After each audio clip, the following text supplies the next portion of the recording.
protects the screen in the exact same way your skin protects your internal organs. Remove it and you'll probably die, which is what we see happening here. Going full MKBHD on this Z Flip destroys the phone. Now Samsung has offered a one-time screen replacement for broken screens for $119. After that it'll be $499, but it's nice of them to offer that first replacement so cheap. I'm not really sure how much we can call it a protective layer though, when it's actually essential to the phone's survival. It's not really protecting the screen, it is the screen.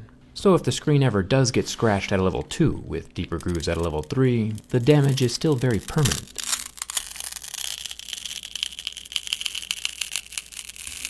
Let's go find that glass though. Looks like I accidentally ripped off the ribbon cable connecting this screen to the internals. I'll check out the guts here in a second. The body of the Z Flip is still super impressive though. We'll be taking apart that hinge to see the bristles Samsung advertised during their launch event. Now according to Samsung, we should start seeing the glass layer right underneath this integral epidermis.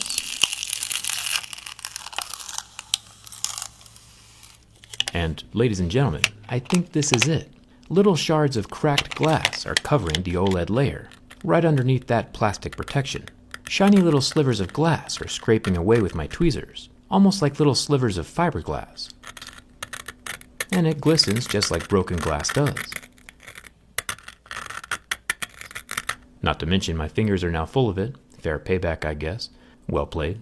There is glass in here, it's just not the physics-bending revolution we all kinda thought it would be.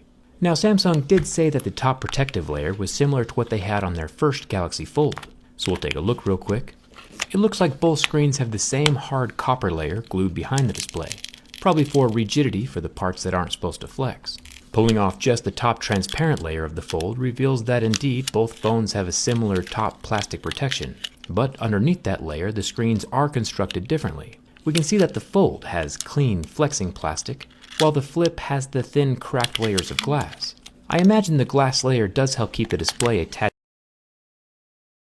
phone I've ever tested. All that being said, Samsung is the #1 smartphone manufacturer in the world, and the hype for this phone was particularly extreme. Not very well worded. I think Samsung needs to tighten up their marketing a bit. It's pretty safe to say that the whole world thought this phone was going to have a glass display. You know, since they literally said on their website, meet the first ever folding glass screen on a Galaxy. Yeah, we said folding glass. Made of Samsung ultra thin glass. It sets you up for an epic view with a smooth, flat screen.